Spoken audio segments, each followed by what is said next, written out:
السلام علیکم، کیسے ہیں آپ سب لوگ؟ امید ہے کہ سب ٹھیک ہوں گے، جہاں ہوں گے خوش ہوں گے۔ آج کی سٹوری جو ہے یہ مریم کی ہے۔ میں آپ کو انہی کی زبانی سناتی ہوں۔ میرا نام مریم ہے اور یہ اس وقت کی بات ہے جب میری 2 بیٹیاں تھیں اور تیسرے بچے کی آمد تھی کہ اچانک جس فیکٹری میں اور میرے میاں کام کرتے تھے وہ بند ہو گئی۔ بے روزگاری نے ہمیں نقل مکانی پر مجبور کر دیا۔ ہم کراچی کے شہر میں رہتے تھے، مکان بھی بدلنا پڑا۔ میرے میاں کو صابن والی فیکٹری میں کام مل گیا۔ اب ہم بدین میں آ گئے تھے۔ شروع کے دنوں میں ہم میری خالہ کے گھر رہے جو رشتے میں لگتی تھیں۔ اس کے بعد ہم خالہ کے توسط سے مکان مل گیا جو کہ ایک آبادی سے ہٹ کر تھا اور 1 کمرے کا تھا جس کا کچن باہر کی طرف تھا اور باہر چھوٹا سا صحن بھی تھا۔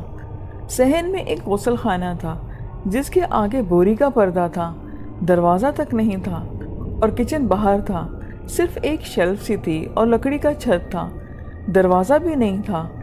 گھر کے ارد گرد بڑی لیکن اینٹوں کی دیوار بنی ہوئی تھی اور بوسیدہ لکڑی کا دروازہ تھا۔ گھر کرائے پہ تھا لیکن ٹھیک تھا، تو ہم نے لے لیا اور زندگی چل پڑی۔ میرے میاں کی فیکٹری بھی زیادہ دور نہیں تھی، اس لیے ویگن کے کرائے کی بھی بچت ہو گئی تھی۔ کچھ دن تو بہت اچھے گزرے، لیکن ایک دن عجیب بات ہوئی۔ میں کچن میں دوپہر کا کھانا پکا رہی تھی کہ اچانک ایک موٹی تازی کالے رنگ کی بلی میرے صحن میں آ گئی جو مجھے گھور کر دیکھنے لگ گئی۔ مجھے اس سے خوف محسوس ہوا۔ میں بھاگ کر کمرے میں چلی گئی اور اس وقت نکلی جب وہ باہر چلی گئی۔ اب تو اس گھر میں روز عجیب و غریب باتیں محسوس ہونے لگیں۔ اکثر کام کرتے ہوئے مجھے محسوس ہوتا جیسے کہ مجھے کوئی دیکھ رہا ہے اور جیسے ہی کوئی میرے ساتھ مدد بھی کروا رہا ہے۔ ایک دن اچانک میں صحن میں جھاڑو لگا رہی تھی کہ باہر سے ایک عجیب سے حلیے میں لمبی سی عورت اندر آ گئی جبکہ دروازہ بند تھا۔ سفید رنگ کے برقعے میں وہ تھی اور بے نور سی آنکھیں۔ وہ مجھ سے بولی کہ تم کب آئی؟ جتنی جلدی ہو سکتا ہے چلی جاؤ۔ مجھے اس کی بات سن کر بہت غصہ آیا۔ میں نے کہا کہ اندر کیسے آئی ہو؟ تم نکل جاؤ۔ وہ سر اٹھا کر بولی کہ نہیں جائے گی یہ، اور جلدی سے دروازے سے باہر نکل گئی۔ میں نے سوچا کہ شاید دروازہ بیٹی نے کھولا ہوگا، لیکن دروازہ تو بند تھا اور وہ بھی اندر سے۔ یہ بات شام کو میرے گھر میاں آئے تو میں نے ان کو بتائی، تو انہوں نے کہا کہ میں ایسی حالت میں ہوں، شاید کوئی وہم ہوگا۔ اس رات ہمارا چھت ٹین کا تھا تو ایسا لگتا تھا کہ کوئی کود رہا ہے۔ ساری رات چھت بجتا رہا اور ہم سمجھے کہ بلیاں ہوں گی۔ جیسے ہی اذان ہوئی اور چھت پر موجود شور ختم ہوا تو میری بڑی بیٹی جس کی عمر ابھی 5 سال تھی، وہ روز مجھے بتاتی کہ امی مجھے ایک بچی نظر آتی ہے اور وہ بھی خواب میں۔ وہ کہتی ہے کہ چلی جاؤ یہاں سے۔ اب مجھے پکا یقین ہو گیا تھا کہ یہ گھر ٹھیک نہیں ہے، مگر کیا کرتے؟ غریبی اور مجبوری تھی، کدھر جاتے؟ گھر کا ملنا بھی آسان نہیں تھا، اوپر سے مہنگائی تھی۔ بس اللہ سے رو رو کر دعائیں مانگتی تھی۔ روز صبح اٹھ کر نماز کے بعد قرآن کی تلاوت کرتی تھی، مگر پرسرار واقعوں کا سلسلہ جاری تھا۔ مجھے اللہ تعالیٰ کی ذات پر پورا یقین تھا۔ ایک دن میری بڑی بیٹی کو الٹیاں شروع ہو گئیں اور بہت تیز بخار ہو گیا۔ رات کو جب میں سوئی تو مجھے میری امی ساس نظر آئیں جو کہ خواب میں آئی تھیں۔ وہ کہنے لگیں کہ مریم تیرے گھر میں کتنی بدبو ہے، اور پھر میری آنکھ کھل گئی۔ میں نے اپنے میاں کو کہا کہ کچھ بھی ہو اس گھر سے نکلو ورنہ بہت بڑا نقصان ہو جائے گا۔ میاں بھی میرے پریشان تھے۔ ان کی کچھ جان پہچان والے لوگوں کو کہا تو ہمیں ایک مکان مل گیا، وہ بھی کرائے پر تھا۔ تھوڑا کرایہ زیادہ ضرور تھا، لیکن اس پرسرار مکان سے تو جان چھوٹ گئی اور ہم وہاں پر شفٹ ہو گئے۔ کچھ ماہ بعد اللہ نے مجھے بیٹا دیا، اور ایک دن میرے میاں نے عجیب بات سنائی کہ جب ہم نے مکان چھوڑا تو کسی اور نے کرائے پر لے لیا۔ ان کے ساتھ بھی ایسا ہی واقعے رونما ہوئے اور وہ بھی وہاں سے چلے گئے۔ اب تو یہ بات پھیل گئی تھی کہ وہ گھر ٹھیک نہیں اور اس میں کچھ ہے جو کسی کو وہاں رہنے نہیں دیتی۔ وہ کیا تھا یہ آج تک کسی کو پتہ نہیں چل سکا۔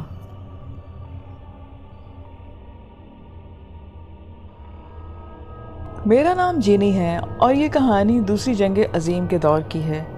جب میں بچی تھی، میری عمر بمشکل 7 سال کی ہوگی۔ ہر طرف افراتفری کا عالم تھا، جنگ کی وجہ سے سب بند پڑا تھا۔ انہی دنوں ہم اپنی نانی کے گھر شفٹ ہو گئے جو کہ گاؤں تھا، کیونکہ جنگ کی وجہ سے کافی شہر خالی کرا لیے گئے تھے۔ نانی کا گھر جس گاؤں میں تھا وہ بہت کم آبادی پر ڈپینڈ کرتا تھا۔ اس کی پچھلی طرف ایک پارک بھی تھا جو اکثر خالی رہتا تھا۔ اس پارک میں ایک ٹری ہاؤس بھی تھا جو مجھے بہت ہی اچھا لگتا تھا، لیکن آبادی کم تھی تو اس لیے فیملی بھی زیادہ نہیں تھی، بچے نہ ہونے کے برابر تھے۔ میں اکثر اپنی نانی کے ہاں وہاں جانے کو کہتی تھی، ماں ہمیشہ مجھے ٹال دیتی تھی۔ آخر ایک دن ماں کام میں مصروف تھی اور نانی لیٹی تھی۔ میں اکلوتی ہی تھی تو میں اکیلی ہی پارک میں نکل گئی۔ وہ زیادہ دور بھی نہیں تھا۔ وہاں گئی تو پارک خالی پڑا تھا۔ دوپہر کا وقت تھا۔ میں سیدھا ٹری ہاؤس کے اوپر چڑھ گئی۔ ٹری ہاؤس بہت ہی پرانا تھا، اندر جالے لگے ہوئے تھے۔ میں وہاں بیٹھ کر پورے علاقے کا نظارہ کرنے لگ گئی تو اچانک میری ایک ہم عمر بچہ سیدھا ٹری ہاؤس میں آ گیا۔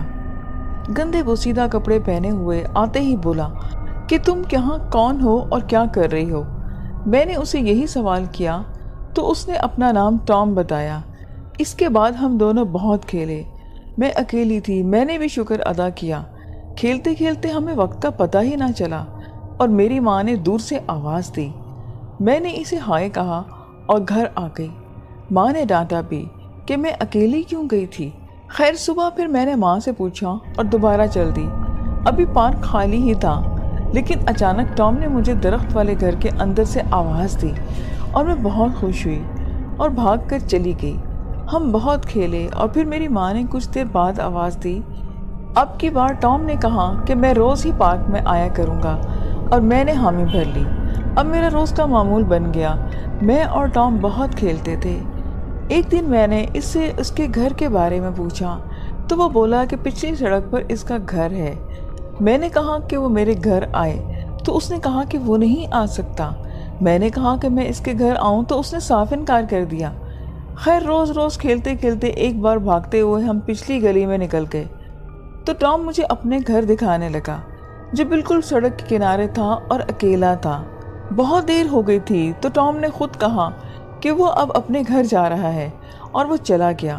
میں بھی واپس آ گئی۔ میری ماں نے پوچھا آج میں کیوں دیر سے واپس آئی ہوں تو میں نے کہا کہ ٹام کے گھر کی طرف نکل گئی تھی۔ میں اکثر ماں کو ٹام کا بتاتی تھی کہ وہ میرا اچھا دوست بن گیا ہے۔ ماں نے بھی کہا کہ ٹھیک ہے، وہ میرا اکیلا پن سمجھتی تھی۔ خیر 3 دن مجھے بخار رہا اور میں کھیلنے نہ جا سکی۔ پھر 2 دن بہت بارش ہوئی تھی جس کی وجہ سے میں باہر نہ نکل سکی۔ 1 ہفتے بعد پارک گئی تو وہاں اور بچے بھی تھے۔ میں نے دیکھا لیکن ٹام نظر نہ آیا۔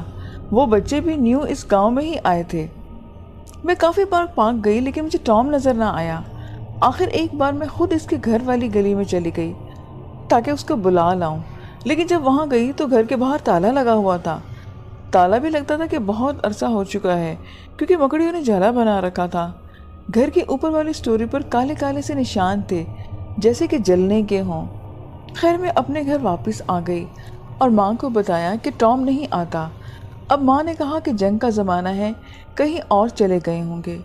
خیر کافی دنوں بعد میں اور ماں گاؤں کے بازار میں نکلے جو مہینے میں 1 بار لگتا تھا۔ پھر راستے میں ٹام کا بھی گھر آیا۔ میں نے ماں کو دکھایا۔ واپسی پر اسی راستے سے آتے ہوئے ہمارے ساتھ ایک اور گاؤں کی عورت بھی تھی۔ جب ٹام کا گھر آیا تو پھر میں نے ماں سے ذکر کیا اور باتیں بھی کی۔ وہ بہت اچھا ہے، مجھے اس کے ساتھ کھیلنا ہے۔ تو اس عورت نے میری طرف غور سے دیکھا اور پوچھا تو میری ماں نے سب بتا دیا۔ عورت نے دوبارہ پوچھا۔ میری ماں نے کہا کہ وہ کیا اس گاؤں میں نئے تھے؟ تو میری ماں نے کہا کہ ہاں، کہ میری نانی کو بھی ابھی کچھ ہی عرصہ ہوا ہے۔ جب بات اس عورت نے بتائی وہ بہت ہی حیران کر دینے والی تھی۔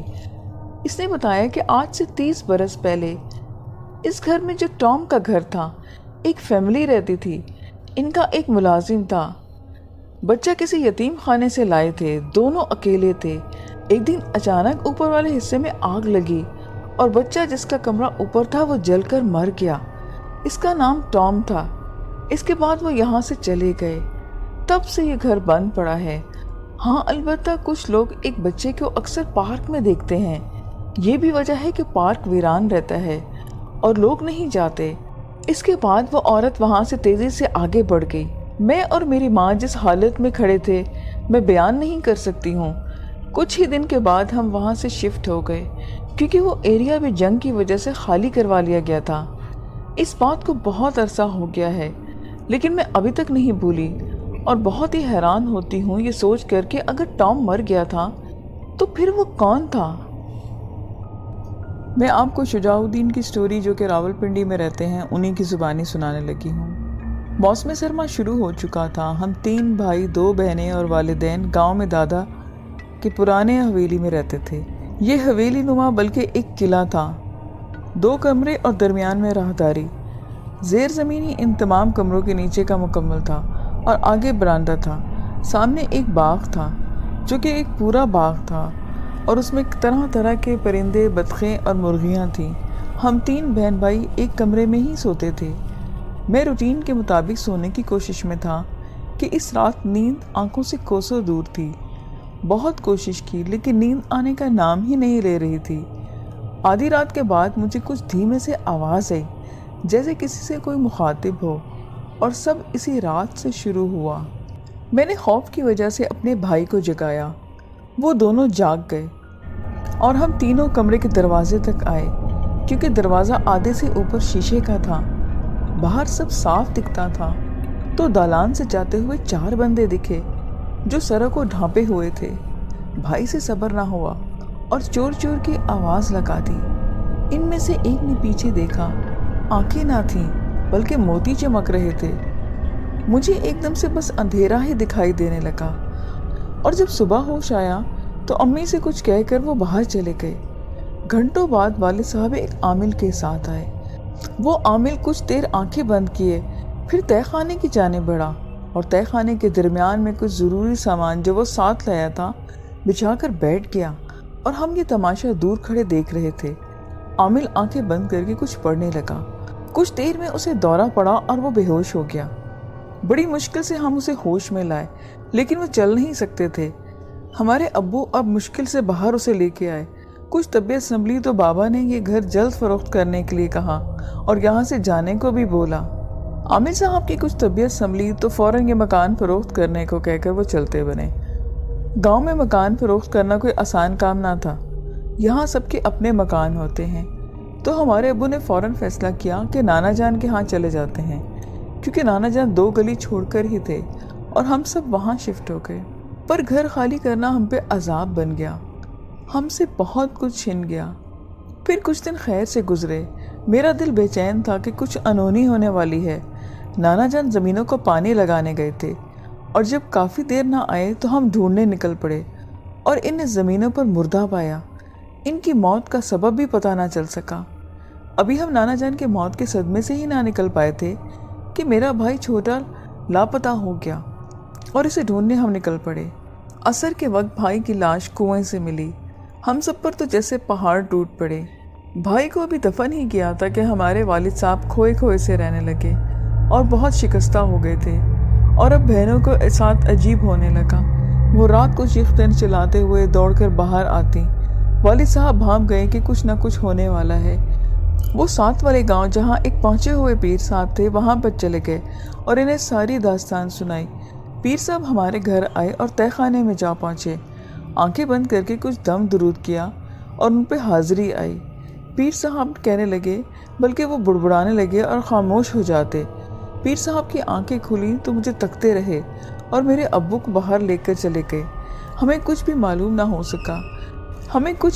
ہو سکا، پر ہمارے ابو نے ہمیں فوراً واپس گھر پہ شفٹ کیا جیسے پیر صاحب نے سمجھایا تھا، اور میرے ساتھ ان کا رویہ بالکل اجنبیوں سا ہو گیا۔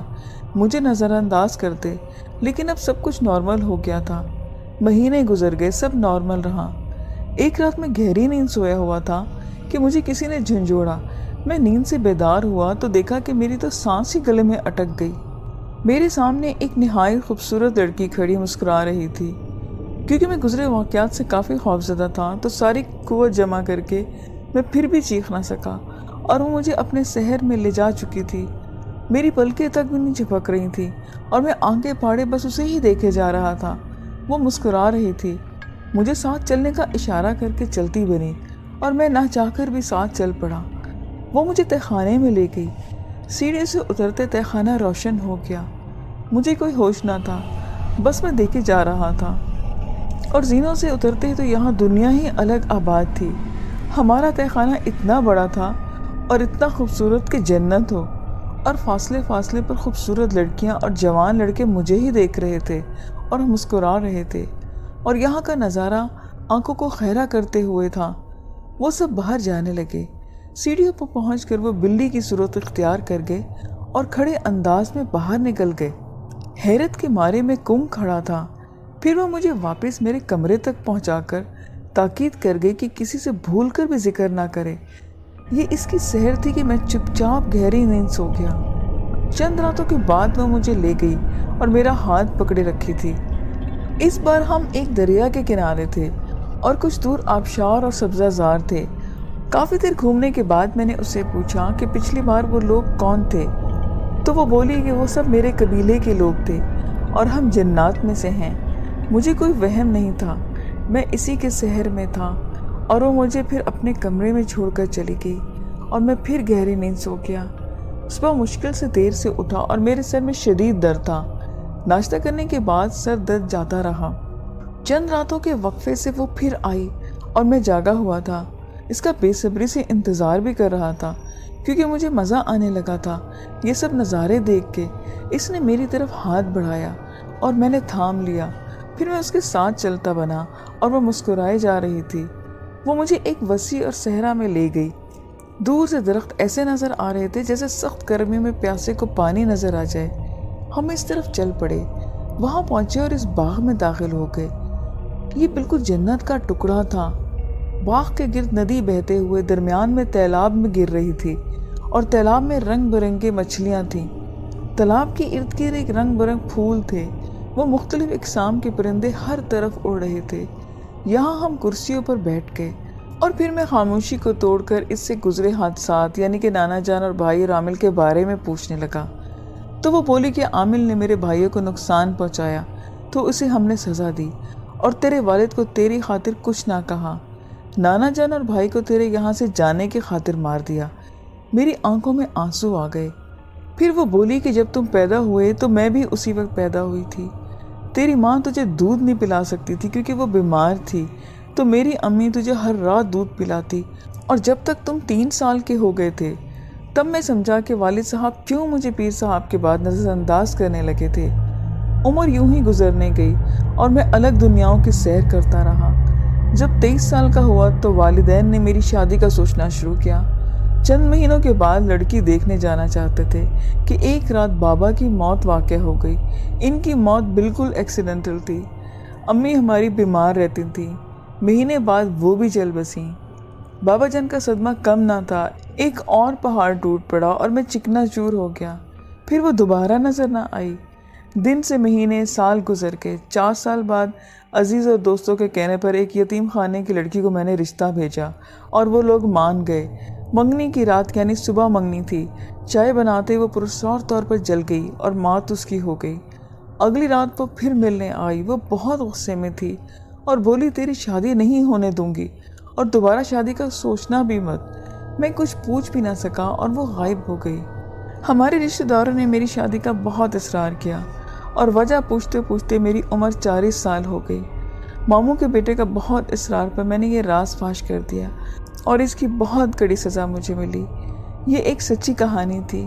یہ داستان میں نے ان کے ماموں کے بیٹے سے سنی اور وہ شخص اگلے ہی دن تہہ خانے میں فالج زدہ پایا۔ وہ موت اور زندگی کے بیچ جھول رہے ہیں، نہ چلنے کے قابل ہیں نہ اور بول سکتے ہیں۔ 20 سال سے اس عذاب میں ہیں اور جنات کی بھی یہ جگہ چھوڑ کر چلے گئے ہیں، اور وہاں یہ شخص حویلی کے ایک کونے میں پڑا رہتا ہے۔ عزیز و اقارب روزانہ دیکھ بھال کر کے چلے جاتے ہیں۔ لسنرز، یہ آج کی سٹوریز تھیں، امید ہے کہ آپ کو پسند آئیں گی۔ پھر ملیں گے نیکسٹ ویڈیو میں۔ اپنا خیال رکھیے گا، مجھے اجازت دیجیے، خدا حافظ۔